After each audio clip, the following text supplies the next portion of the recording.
there, guys. Hope you like the new set.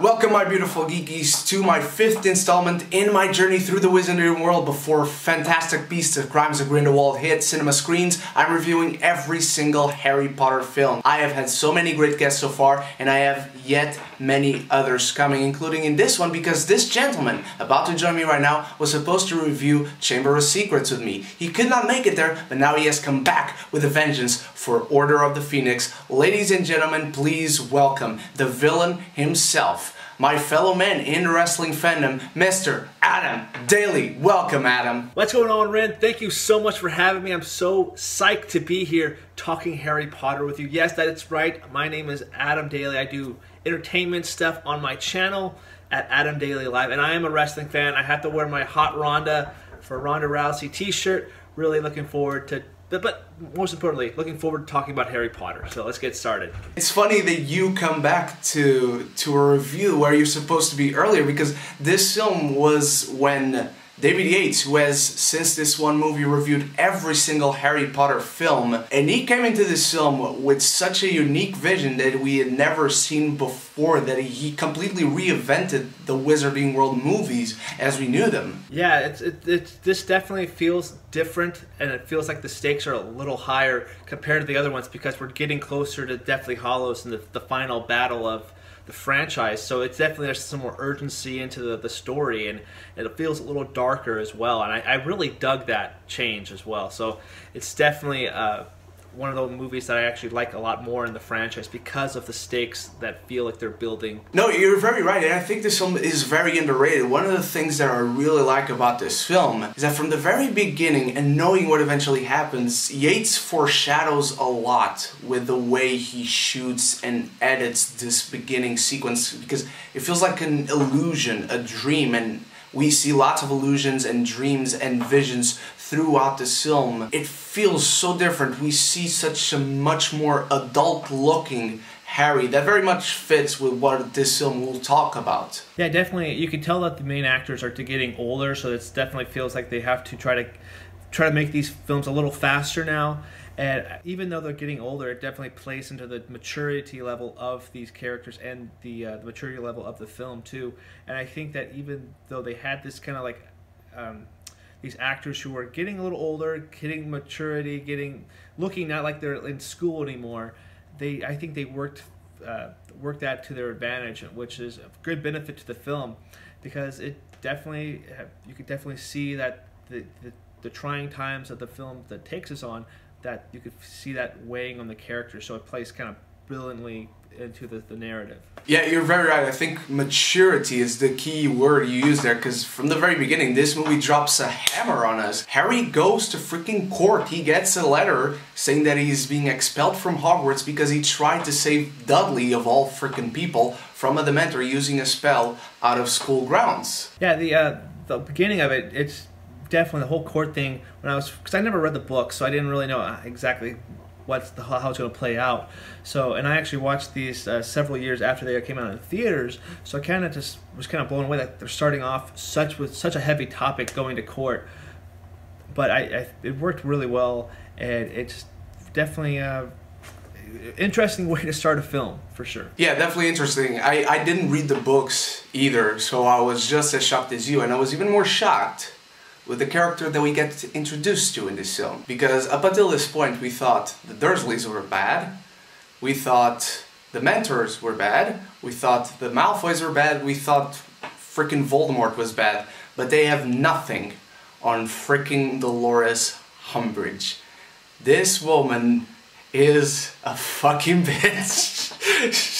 She's like she's the biggest villain of this franchise, in my opinion. Even after seeing the movies that follow this one, there's nobody worse than her. I freaking hate her from the moment she steps foot on screen. Yes, Umbridge is such a pain in the ass character, but I think that's why I love this movie so much.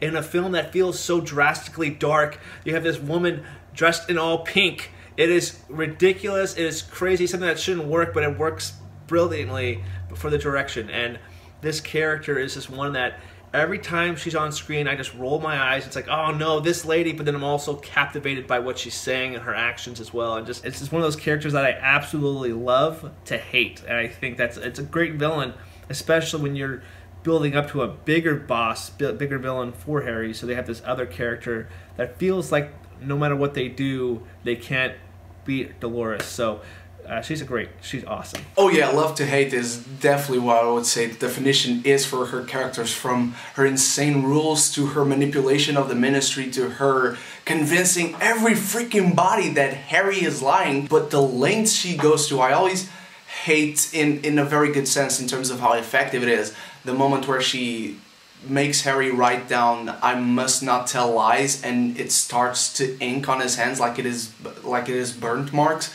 It's just such an agonizing scene to watch. You just want to punch her in the face. Scenes like that just make that villain so effective, and it's a great visual as well when you see somebody who's writing, and obviously you can see their hands are being affected by that. It's something. It's like I can't remember another movie, but I've seen this same kind of technique done in other stuff too, where they can't stop doing something. You can literally see them like bleeding at the knuckles or just their body breaking down. And I think that's such a beautiful representation of a villain, you know, who's she's not physically doing anything to beat him down, but you can see him slowly getting worn down by her. She's not laying a hand on him, but all he's doing is writing, and you can see that taking a toll on him. And I think as a visual, it's a brilliant visual. It works for her, but it also works for Harry, because rewatching this film, I noticed the lengths that it goes to show him as a much more adult character. Not only does he look older, but the way he deals with these problems is much more from an adult mindset. Harry's clearly angry, but he's not lashing out and being controlled by that anger.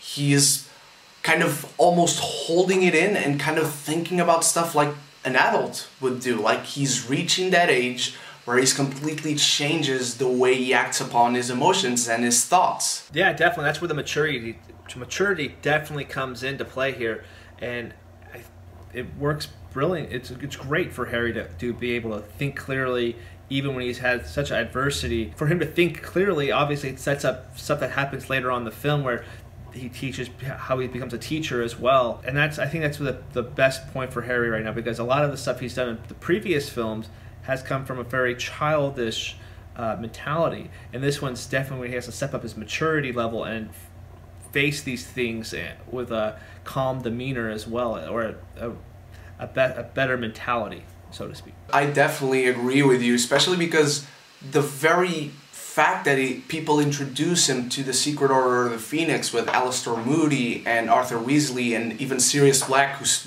back in this film, thank God for Gary Oldman. You just have this sense that no, they wouldn't introduce this secret order of powerful wizards trying to do something right to a child. So even the characters in this film are now recognizing Harry as an adult, due to, of course, the circumstances. They are forced into that situation, but still, it's kind of their choice to say, okay, Harry, you belong in this order, you need to know what is going on and all the levels of what is going on. Yeah, for sure. When you have a bunch of these very powerful wizards and stuff like that in this order, and you having basically a kid that's in high school, essentially, being a part of that. I know that when I was younger, I wasn't able to play cards with my grandparents, or playing cards with the adults or whatever, until I sat there and observed them play this game. And having a guy like Harry, who is essentially myself in high school or whatever, being like just thrown into this order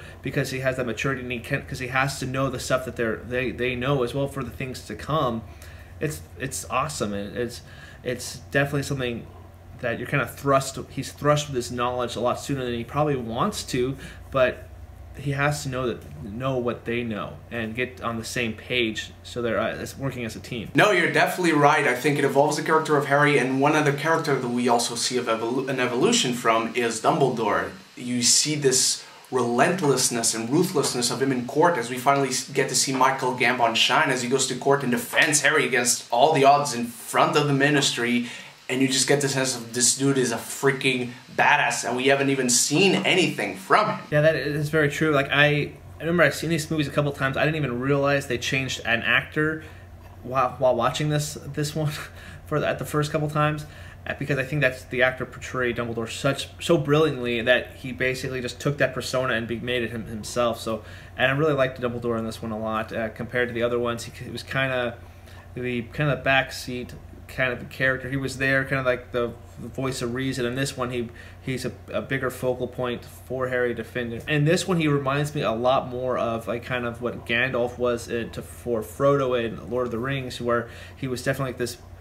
He's not just going to be the voice of reason, where no, he's going to tell you how it is, and he's going to also defend the person that he needs to as well. So Dumbledore in this one is definitely a lot better than in the other films. Yeah, Dumbledore is not playing around, as you said, and he does get Harry out of court. Harry is able to go back to Hogwarts, but now nobody from his peers believes him. Everyone is against him, and they are all blaming him for all these bad things happening to their families and to them around the world, in the wizarding world and in the muggle world, and he's basically getting blamed for his worst enemy being back. Isn't that kind of how it always plays out, though? It's like, even though you didn't do anything, like if you have a brother or sister, they're like, you know, he actually did it, but you get blamed for the person's action. It's kind of what it reminds me of. But it is really unfortunate that Harry is getting blamed for all these things that are happening, like in both worlds.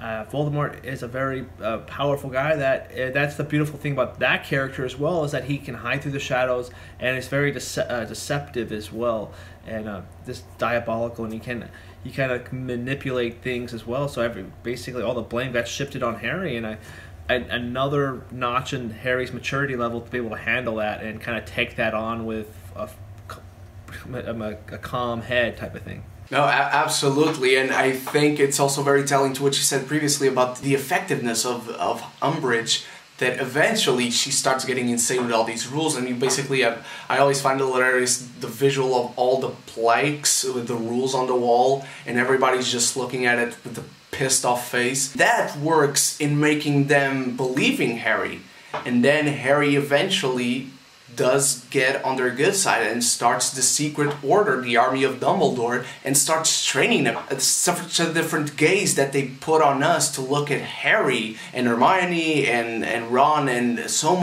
many of these characters, and there's so much character stuff in these scenes of training alone. I think that sequence, if you can just make an edit of it, like with a training montage, like a Rocky running up the steps, that kind of is would be so funny to watch. But in reality, we get this pretty cool sequences when they're training, because Harry knows what's coming.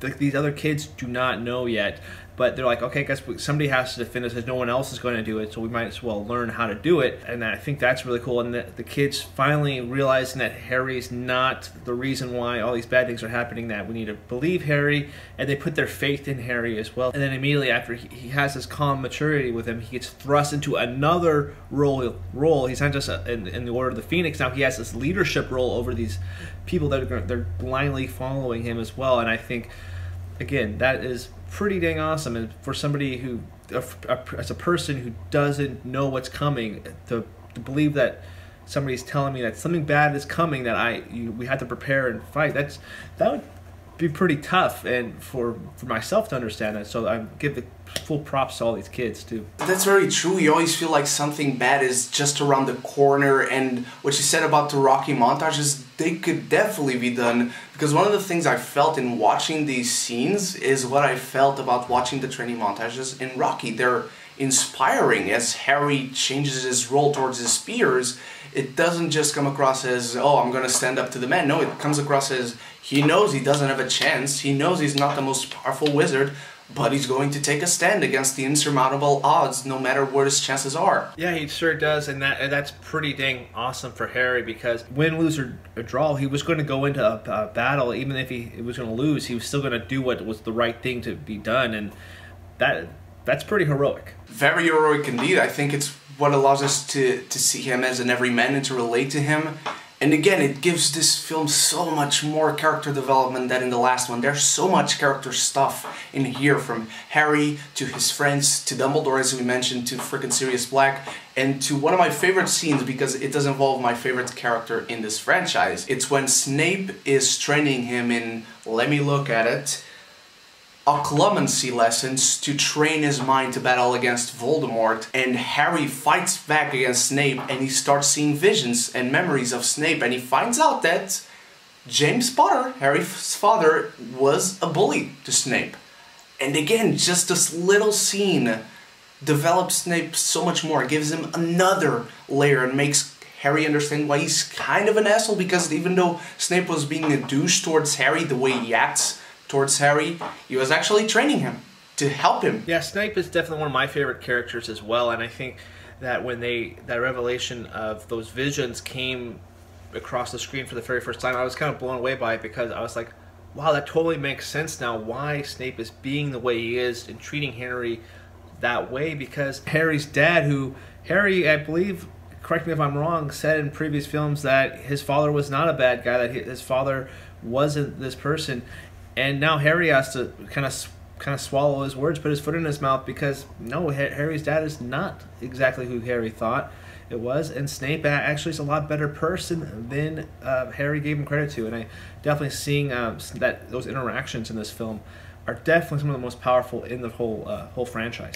Definitely, I think it is what makes kind of previous movies more rewatchable, to watch those scenes and seeing the attitudes of these characters towards each other, and then seeing how they evolve, and then finding out more stuff, and giving that. I think it's what enriches this world, these characters, so much. And it's after this that we eventually get the dumping of Umbridge, and we get such a big sigh of relief in this scene when they go to Hagrid's half-brother, and the Centaurs take Umbridge away to never be seen again, thankfully.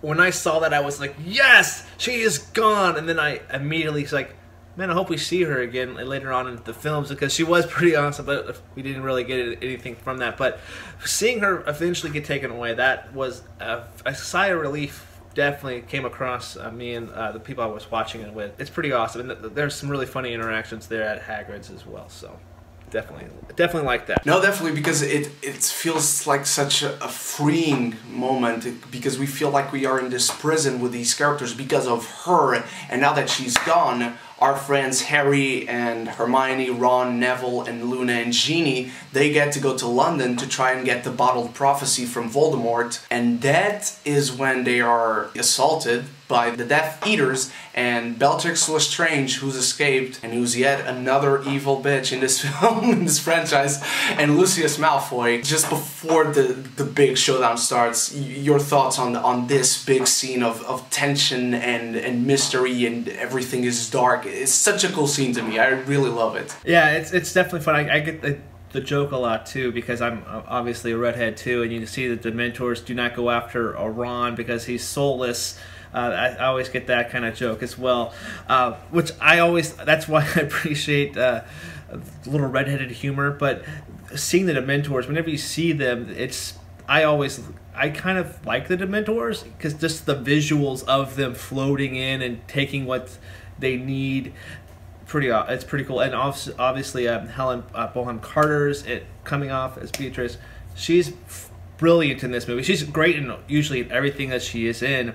Definitely one of my favorite roles. Having these darker moments, setting up, getting closer to the end of the film is pretty powerful and pretty visually pleasing to me. I think this is probably my favorite role of hers, and I've seen them in many things, but Bellatrix Lestrange is the one that actually stands out. And it's here that we see this awesome, badass, epic magic showdown full out. The Order of the Phoenix comes in, and we get this amazing sequence that Yates shot it so well. It truly feels, in these moments where you have like two characters talking to each other or hiding away, it does feel like you're in a war film, and you basically could just replace the magic spells with all their colors with bullets, and it feels that much tenser. And it was effective because of that, and it built up to a moment where I'll talk about and cry a little bit after you make your point.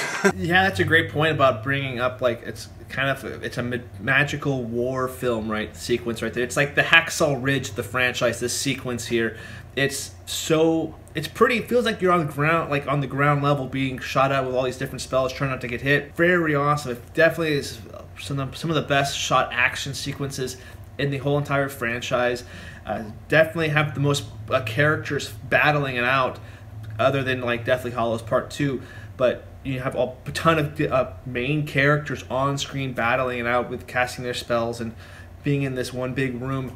And I love the different camera angles. I think that's what this film does so well, is the cinematography is fantastic, and the lighting in this sequence as well. The lighting is something that probably doesn't get talked about a lot, because it definitely sets the mood for this film.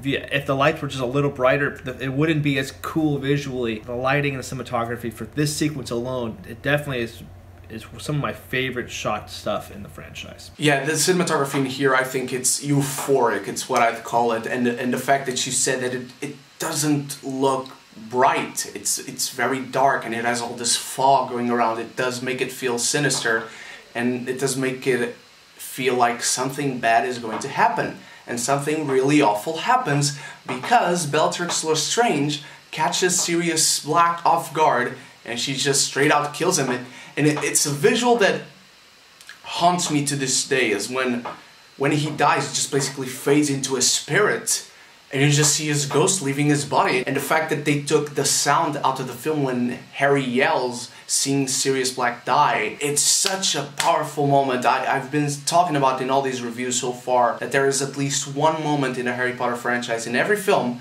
that it always gets me. In this film, it's this scene, is seeing Sirius Black die, because he's my second favorite character in this franchise. It's just a really, really powerful scene, and everything constructed around it makes it that more effective. Yeah, I definitely agree that having the sound being cut out of the movie, whenever that happens, usually it's a very powerful sequence of something that's supposed to draw out the emotion.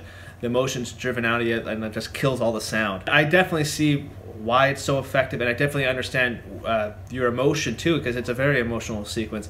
It didn't really get me as much as I probably want to. I really like Black in this film, because Gary Oldman gives a great performance, and it's still one of those ones like, I don't want to see you die, but that visual of his ghost leaving him is very symbolic, and it's definitely a very emotional sequence for any Harry Potter fan. Very true. I have so many friends who read the books, and even reading the books, they got to watch this in the film, and it still got them. It even builds up such a satisfying payoff afterwards, because Voldemort then shows up, and he catches Harry in this moment where he has Bellatrix Lestrange at his mercy, and despite Voldemort's tempting, like, kill her, you can do it, blah, blah, blah. And the anger that he's feeling, we talked about how he's not being controlled by anger, and he's repressing some of those emotions to act like an adult, to act with maturity. And even in this moment, even having all the reason and all our supports to kill her, and even with Voldemort whispering in his ear to do it, he still doesn't. It is such a poignant moment to Harry's character in his journey from the beginning up till now. Yeah, definitely. It's kind of one of those very symbolic moment. I think I can't remember exactly what year this came out of, but having when Voldemort just basically kill her, get this done, and Harry doesn't do that. You can bring it back to another very popular franchise of Star Wars, where you see Anakin Skywalker having the same option, but he actually does do that because he doesn't handle with the maturity that he should. You could definitely see like these two characters who are let's say roughly the same age in their franchises, and how differently contrasted emotionally and mentally they are when facing adversity. I think Harry Potter is quite a better character than the prequel Anakin. Especially this is if you don't think so, just watch this one sequence, because you can compare. Literally, it's like the same exact scene in two different movies, and obviously the one who's the better character made the right choice in Harry, and it's definitely some powerful stuff, and that's really definitely a mental win for Harry. I myself had never made that comparison, but that's genius, Adam. In fact, Harry had even more of reason to actually kill Bellatrix instead of Anakin, because Harry had just seen his uncle, his godfather actually, just die in front of him, while Anakin, sure, he had repressed emotions as well, but nothing personal had just happened to him when he actually does make those wrong decisions. There's such a good comparison then, man. I never even thought about it. But this film does, even after all these emotions, even after that epic magic showdown, it does even give us a quick one-on-one, mano-a-mano, Western-style quick battle between freaking Voldemort and freaking badass Dumbledore. And Voldemort freaking loses and runs away, hightails it out of there, because again, we had a sample, a seed planted of how badass Dumbledore is, but now we see not even Voldemort wants to freaking mess with Dumbledore. He just wants to run when he shows up. Yeah, I think that's the best too, because Voldemort, even though he's this menacing character and he's getting his power, he's not at full strength officially until like Deathly Hallows, and just seeing that Dumbledore it just gives you that powerful thing that where Dumbledore was a side character, but no, he's just as powerful as one of the most powerful people in this universe. And seeing that quick little confrontation is pretty dang awesome. And I can only imagine what a full showdown would be like. Unfortunately, we won't be able to get that, but it would be very dang awesome. Because if you think Harry Potter versus Voldemort and Deathly Hallows 2 is awesome, I think Dumbledore and Voldemort can even raise the bar on that battle as well. Dumbledore, I think, would raise a bar in any confrontation he had, and hopefully we'll get to see more Dumbledore duels in Fantastic Beasts movies to come. I do have a few negatives before we go into your negatives. I think the effectiveness of Umbridge is so good that, yes, I agree with you, we do miss her once she's gone, despite all the excitement and all the emotions going on. And also, while I think Goblet of Fire played the puberty stuff and the commentary on puberty and the phase of life that these characters are going through so well and played it for comedy, this film sometimes treats it a little seriously. Like, there's this moment where Harry kisses the girl he's in love with, I'm forgetting the name, Cho, where he kisses her, and then we have this visual of the camera panning up and they're underneath mistletoe and the mistletoe is growing, and moments like that didn't really gel with the masterful direction throughout the rest of the film for me. How about you, Adam? For me too, I think there's some tone issues with this, and I think this actually is one of the lowest rated movies on Rotten Tomatoes in the franchise, because if I remember reading this correctly, I could be wrong, the writer of the other films did not come back for this one, so definitely there was some writing, some characters, some writing issues, that some moments in the humor department and the effectiveness wasn't captured great, and so those tonal shifts are kind of jarring at times. However, they are quickly forgotten about by great characters like Umbridge and great battle sequences, just great different character moments as well. It has some really good direction, but unfortunately there are some of the times where it does kind of lag every so slightly in certain spots. Umbridge being gone, it's definitely it's more negative towards the other films, because I want to see this character again in other movies. We just don't get that, fortunately. So I feel like introducing a great character for only one movie, it's very effective. However, I just want to see that character more. Yeah, this is one of the lowest rated Harry Potter films, which, despite those issues, for me they are very minor. They don't take away from how good the rest of the film is. I think this is probably the most underrated Harry Potter film. I think it's dark, it's intense, it's powerful, emotional, heartfelt, all of this in one sitting. And again, despite those issues, I think this is a damn great film. If you don't mind, Adam, I'm just going to go ahead and give my rating and give Harry Potter and the Order of the Phoenix an A-. I definitely think this is a very underrated film. I think if I had to rank this franchise, I think it's like third or fourth of one of my favorites, just because there's so many great moments. I really like great characters, the end is fantastic as well. The little tonal shift issues, my negatives are kind of minor in the grand scheme of things. I definitely enjoy this one a lot. So I'm glad when you asked me today to be on this one, I'm like, okay, good, it's Order of the Phoenix, not the one I don't like so much. However, my score, it's one of the better Harry Potter movies in my mind, and I really recommend it. If on my scale I do like 1 through 4, I definitely give it like a 3.5. So I'll give it a 3.5. It's a very good score. I definitely think that this is a Harry Potter movie that it has a little bit of everything. Maybe the humor doesn't work as much as others, but it definitely has everything you like in the franchise, and definitely mature characters too. Yeah, I think what it gives to the characters is overall much more important than those things that actually don't work in the film. And I think in the grand scheme of things, as you said, it's why it is so effective. We are done with Order of the Phoenix. Adam, thank you so much for being here. This was not only last minute, but I caught you off guard. Thankfully, it was a film that you really enjoy in this franchise. Adam, let the people know where they can find you. Thank you once again so much, Adam. You are the man, sir. Well, Ren, thank you so much, as always. It's always a pleasure talking movies with you. You are the man. And yes, this was last minute. He reached out to me today, so I was like, I don't have time to rewatch the movie. I'm going to watch a bunch of trailers. Thank you, YouTube, for that. But if you guys want to find me here on YouTube, you can just type in Adam Daly Live. I have movie reviews and ranking videos on Saturdays, and on Sundays I have interactive live shows where my guests and I go over box office, we talk about movie news, and we take your guys' input on the topics that we're talking about. We play games.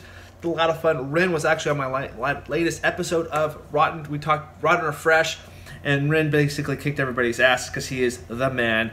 And but anyway, you can also find me on Twitter at Adam Sideways. Look forward to having you guys join the conversation. Until next time, guys, this has been Adam, the villain. I'll see you later. And so till the next Harry Potter review or other, you stay beautiful, you stay geeky, and if you haven't done so yet, please subscribe, please click the bell, and fellow Bullet Club fans, we can be geeky, united!